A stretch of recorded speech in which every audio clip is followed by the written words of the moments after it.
Xin mến chào quý cô chú, anh chị và các bạn. Cũng 2 ngày rồi. Nay là tại vì mấy hôm nay cũng thấy cái hình đó, Nguyễn xin đưa của ông lên, thấy hình đưa lên hả các anh chị, lên trên cơ quan, nhưng mà cũng không biết cái ngồi chụp góc đó thì mình không thể đoán ra được đó là cái góc của cơ quan công an hay là cơ quan địa phương, ủy ban nhân dân cũng không rõ, nhưng mà chắc chắn là có lên gọi là cơ quan chính quyền địa phương. Thì không biết mọi người nghĩ làm sao. Mình thấy dưới các bạn comment quá trời, nhưng theo mình thì mình nghĩ tích cực, mình nghĩ cái tích cực. Không biết cụ khai gì hay không, nhưng mà theo mình nghĩ thì là có thể là cụ lên nhận quà Tết, nhận quà của cơ quan địa phương cũng có thể. Thì thường thường á, về nguyên tắc mình cũng thấy là cứ người già là sẽ được, nếu mà 80, trên 80 các anh chị gọi là thọ rồi các anh chị, gọi là gì, nhận tiền trợ cấp hàng tháng ăn lương nhà nước rồi các anh chị. Và đối với cụ thì chắc là cứ Tết này là lên nhận tiền, cũng lên nhận tiền trợ cấp, rồi tiền mấy ký gạo gì đó, trăm mấy chục ngàn đó các anh chị. Đó, mình thấy những người, mình cũng có người bà con lớn tuổi thì cứ hàng tháng là Tết, hàng tháng thì có được mấy trăm ngàn á, rồi Tết thì được tiền của địa phương, rồi tiền của các cái hội á, cho. Tại vì trên 80 tuổi là gọi là được nhà nước nuôi rồi các anh chị ha. Giống kiểu như là không làm gì nhưng mà cũng được hưởng á, là hưu rồi, là coi như là con người ta gọi là thấp thật thất thập cổ lai hy, có nghĩa là 70 tuổi là phải nói là hy hữu rồi, người sống được từng đó là tuyệt vời rồi các anh chị. Mà bây giờ là cụ 80 mấy rồi, thì đồng nghĩa 78, 78 chưa ta, mình nhớ là 8 mấy chứ. Đúng rồi, 8 mấy rồi các anh chị, 87 hay sao, 87, có người nói gần 90 rồi, nhưng mà 87 rồi. Thì rõ ràng là cụ là gọi là gì, đã qua cái tuổi mà nhà nước nuôi tới 7 năm rồi đó. Cho nên là chắc cái hình ảnh đó là theo bác Huy nghĩ cách tích cực là lên đó nhận một tiền thôi. Thấy coi tivi cũng cũ quá rồi, chắc cũng trợ cấp, nhận tiền đó thì tiền trợ cấp á các anh chị, như là quà Tết này nè, chứ cơ quan gì mời lên vào ngày này nữa, đúng không? Rồi xin chào dân chơi, nghe cái nick hết hồn luôn. Thì không biết các anh chị nghĩ sao, chứ còn có người thì nói là mời cụ lên để khai một số vấn đề. Rồi có anh chị thì cho rằng là đợt này lên là để mà thông báo một cái điều gì đó, chuẩn bị, thì không biết nó như thế nào. Còn đối với Phát Huy thì Phát Huy thấy cái hình đó chụp ở cái góc độ là đúng là cái nơi công quyền, rồi cái nét mặt này là cái nét mặt này mới, thấy cái hình đó là nét mặt mới các anh chị ha, nét mặt mới, rồi cái gì nét mặt mới, rồi cái góc chụp này á là có thể là chụp, thấy giấy tờ, cũng thấy giấy tờ. Cái bàn đó là bàn, chắc là bàn về hành chính mới có cái giấy tờ, nhưng mà không biết đó là ủy ban nhân dân hay là công an đó. Cho nên mình không xác định được. Nếu mà có cầu vai là có cái vai gì đó, là cái chú gì đó, cái mặt gì đó mà có cái bộ trang phục á, thì lúc đó mình mới nhận diện được. Còn giờ chụp ở góc độ đó thì cũng khó mà xác định được lắm anh chị, khó xác định được lắm đó là ở ủy ban nhân dân hay là ở công an đó. Còn nếu mà ủy ban nhân dân thì chắc là lên đó, theo mình lên đó là hưởng trợ cấp chính sách của nhà nước thôi. Lên đó nhận quà Tết chỉ cho các, không phải cho các cháu, mà nhận quà Tết ở cái độ tuổi đó, có thể lên đó nhận quà cũng có nữa ha. Thì theo mình thì cứ tích cực gần Tết rồi, thì hôm nay là ngày 26 rồi, gần 27 rồi đó, chuẩn bị đương táo về trời rồi các anh chị.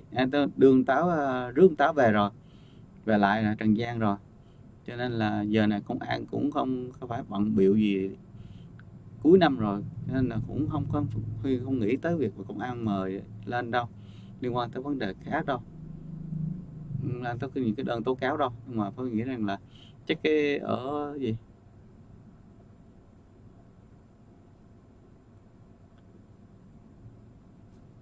dân chơi, cho em hỏi là năm bé có phải cùng huyết thống với cụ Lê Tùng Vân không? Cái này mình không có thông tin rõ ha. Bây giờ hiện tại mà cái mà có thể bằng chứng là cho thấy rằng là các cháu là con của các ni sư, không phải ni sư mà con của các lữ, không phải tăng lữ nữa, không đọc khó ha, tăng gọi là gì ta, ni giả sư đúng rồi, đúng, năm báo nó ghi là ghi ni giả sư, giả ni sư thì cũng có thể được, chứ còn mà bây giờ những người đó không phải là tu, họ là người ta gọi là cư sĩ.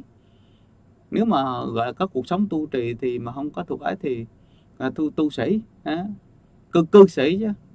Cho nên bây giờ mình chỉ biết xác định là 5 cháu bé đó là có cha có mẹ. Cha thì không thấy nhưng mà có mẹ, mẹ là các cái cô mà sư ni ở trong chùa, đó là có bằng chứng, có giấy tờ. Còn cái việc mà có cùng huyết thống với cụ hay không thì hiện tại chưa có bất cứ cái bằng chứng nào show ra cho thấy đó. Còn theo nhân chứng thì kể thì những người đó là những người mà con của cụ Lê Tùng Vân là có nam và có nữ trong đó luôn đó. Theo nhân chứng cô Tuyết kể là như vậy đó, các anh chị ha.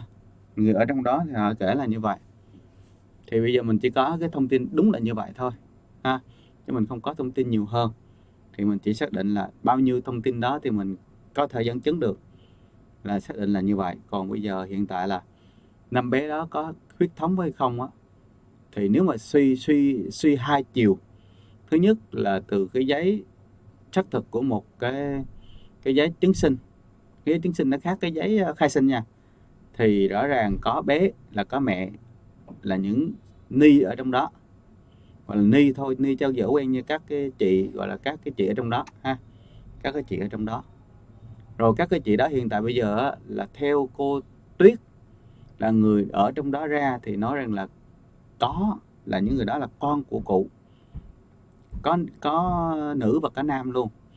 Thì không biết là những bé mà đó thì nếu mà suy theo cái đó thì có thể là gọi là ông ngoại ông ngoại, nhưng không biết có gọi bằng ông nội hay không. Nếu bạn nội nữa là mệt nữa đó. Giờ đang vấn đề là cái vấn đề ở đây là liệu có phải là cụ vừa là ông nội vừa là ông ngoại hay không, là cái sự đó đang còn ở trong vấn đề nghi vấn các anh chị, cho nên là mình không thể kết luận được, mình không thể kết luận, không có cho bất cứ cái thông tin nào hết, ngay cả báo đài cũng không có thể có cái này, cho nên mình không thể kết luận được ha.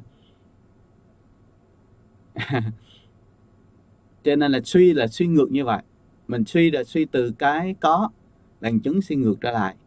Nếu mà các cái dụ như Huyền Trang gì đó suy nữ thôi, chứ còn suy nam thì chưa có, tại chưa có kết luận ha.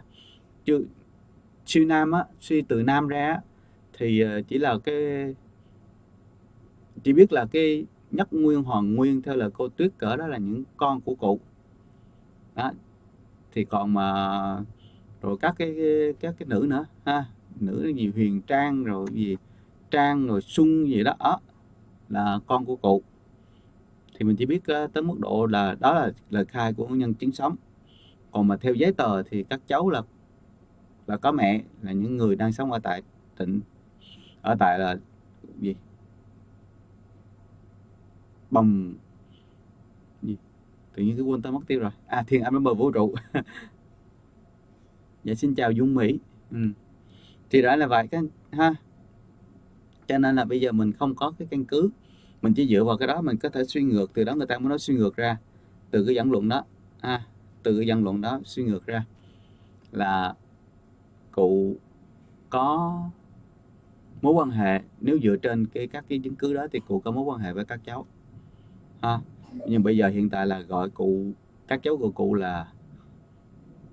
là ngoại hay là nội thì chưa rõ, nhưng ngoại là có thể gọi được rồi đó, nhưng mà gọi nội mà sao gọi ông nội thì không biết ha.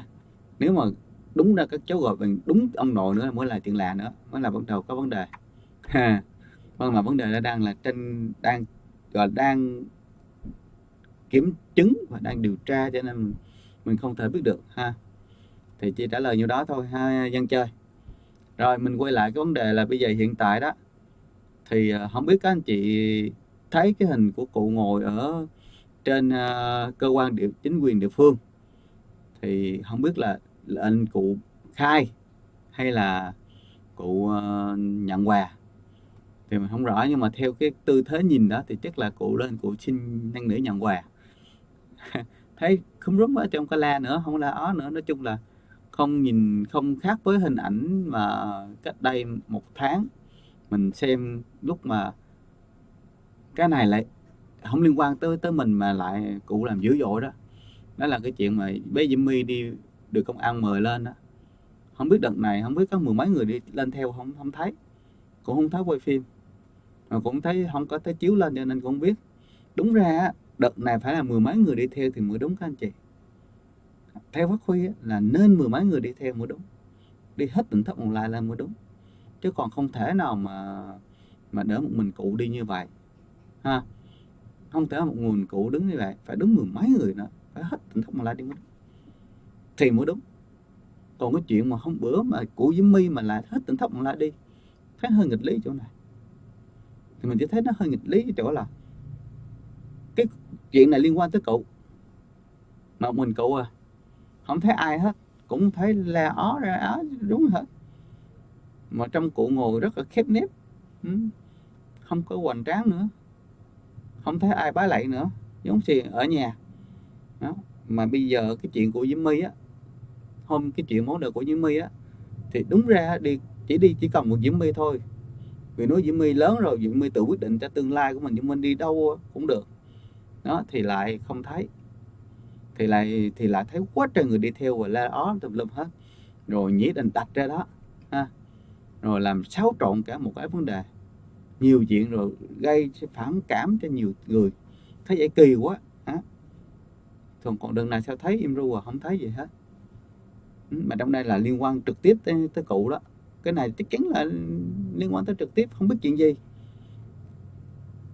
Có thể nếu mình nhiều quà của cụ thì nếu lên nhận quà cũng phải nhiều người khinh, chứ cụ khinh gì nó, hãy cho bao gạo 15 kg khinh gì nó, đúng không?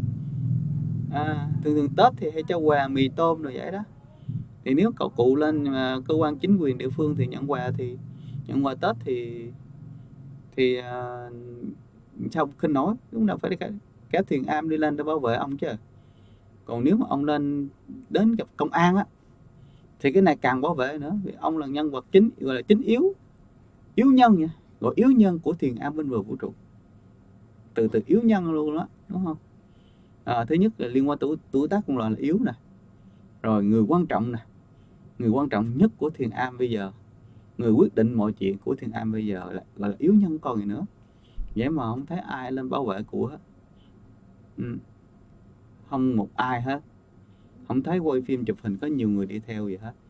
Nhưng mà cái chuyện của Diễm My thì chuyện đó không phải của mình, chuyện đó là chuyện bình thường thôi, mà thấy cả một đoàn luôn Thiền Am đi theo luôn, thì cái này là hơi kỳ, thì cũng nói ra cho anh chị biết luôn đó. Thì các anh chị biết thấy kỳ hay không chứ, cái này mình thấy quá kỳ rồi các anh chị ha, này thấy quá kỳ, vì đơn giản là mình thấy cái này, cái chuyện của Diễm My là cái chuyện mà nó không có liên quan gì tới bản thân, tới Thiền Am và vũ trụ đó, cái đó chính quyền mời lên mà, đúng không? Rồi trong khi đó là có cả mời bà Cúc nữa, Thì rõ ràng là có hai người đó đi đủ rồi, không biết tại sao cả đoàn hộ tống theo, còn bây giờ thì không thấy đoàn nào hết. Không hay là biết rút kinh nghiệm gì không, không biết có rút kinh nghiệm gì không mà sao thấy chuyện của người ta thì mình làm tốt lắm, mà còn cái chuyện của mình thì sao không thấy làm gì hết. Đúng là cái này phải đi cả đoàn lên chứ. Theo mình là vậy. Mình mà nếu mà sống trong tỉnh thất là đợt này mình đi là phải đi lên cùng. Ông cụ đi là phải hộ tống nhiều người. Thứ nhất là ông yếu, ông là dạng yếu nhân rồi, yếu nhân cả hai yếu tố luôn, là thực chất và nghĩa đen lẫn cả nghĩa bóng luôn các anh chị. Theo mình nghĩ là cũng nghĩa đen nghĩa bóng luôn đó. Nghĩa đen á, thật sự ông về tuổi lớn rồi, ông là người yếu, đúng không? Đâu có mạnh mẽ đi được, đi chắc khụm rụm rồi ha. Cho nên phải nhiều người bảo vệ ông chứ. Như là ông có một gia tài rất là lớn, lỡ mà có chuyện gì xảy ra ông thì sao phải bảo vệ, đúng không? Con cháu phải bảo vệ chứ. Không thấy con cháu đợt này không thấy đứa nào hết. Những người mà mang ơn ông sao không thấy đi cùng ông bảo vệ ông gì hết. Cũng kỳ, cũng ngộ, đúng không? Hơi ngộ một chút xíu. Không không thấy. Như vậy đó. Rồi còn mà bây giờ còn yếu nhân thứ hai là bây giờ ông là người gọi là Thiền Am, cái tên này quá nổi rồi các anh chị, không cần nhắc lại nữa. Thiền Am ở vũ trụ là tên quá nổi rồi, và ông là người đóng chính ở trong đó các anh chị. Ông quyết định cái tên đó, rồi ông quyết định tùm lum hết các anh chị. Vậy có phải là ông là yếu nhân không? Yếu nhân của Thiền Am chứ không phải là yếu nhân của một quốc gia các anh chị. Yếu nhân của Thiền Am. Vậy mà không thấy được bảo vệ gì hết, con cháu không có bảo vệ ông gì hết. Những người gọi là đang mang ơn ông đó, ông cưu mang cho đó, mà không thấy bảo vệ ông, không thấy đi cùng ông gì hết để giúp ông. Với lại cái tuổi ông á, đúng ra có một nguyên tắc nữa các anh chị. Dù ông minh mẫn cỡ nào cũng được, phải có một người gọi là người giống như người bảo trợ các anh chị. Người ta nói ông qua 80 rồi cho nên là cần phải có người bảo trợ, cái gì còn phải nhắc ông nữa. Chẳng hạn như anh chị thấy các video mà quay lên đó, cái lúc mà cái lễ mà ông gì ông giảng đạo cho cái cô tóc vàng gì đó đó, thì ông nói phải tu 3 yếu tố 5 yếu tố gì đó, phải cần 3 yếu tố đó. Thì nhất họ nguyên là nhất nguyên vậy đó, phải nhắc, đúng không? Phải nhắc, ông muốn nhớ, ông muốn nói đó. Rất là nhiều, mỗi lần ông phát biểu là phải có người nhắc các anh chị. Đó rõ ràng chứng tỏ là ở đây là không có, ông không thực sự là không còn có đủ để mà nói chuyện nhiều đâu, chuyện dài nữa đâu. Cho nên đương nhiên phải có một người nữa. Mà sao lạ quá, phải có một người phải trợ giúp ông, nhắc nhở ông để ông khai hay là ông nói cho đúng. Mình thấy trong các video đều nhắc hết, tại sao đợt này ông lên chính quyền không nhắc ta, không có người đi cùng ông để nhắc. Lạ thêm một cái nữa, hai ba chuyện lạ luôn. Mà sẵn cái vụ này thì mình nói luôn, mình thấy lạ quá. Cho nên là cũng coi rất là cũng, nhưng mà mình thì nghĩ tích cực. Nghe ông lên hôm vừa rồi ông lên là chắc là để nhận quà thôi ha, để ông nhận quà cho nó vui vẻ thôi, không có gì hết. Nhận quà cuối năm Tết già rồi nhận quà chắc vài chục ký gạo rồi mấy gói mì tôm, vài lít nước mắm, quà Tết cho người già, người lớn tuổi rồi, người thượng thọ các anh chị. Thọ lắm rồi đó, gọi là thọ rồi. Cho nên là Phát Huy nghĩ là theo mình là nghĩ là vậy. Còn biết các anh chị nghĩ sao?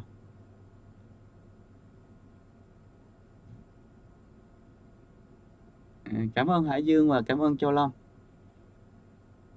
Thì không biết các anh chị nghĩ sao, chứ Phát Huy thì nghĩ vậy các anh chị. Hy vọng là nó như vậy chứ không phải nó khác. Mà thôi, thì mình thấy cái gì đó mình nói thì mình chia sẻ đến các anh chị.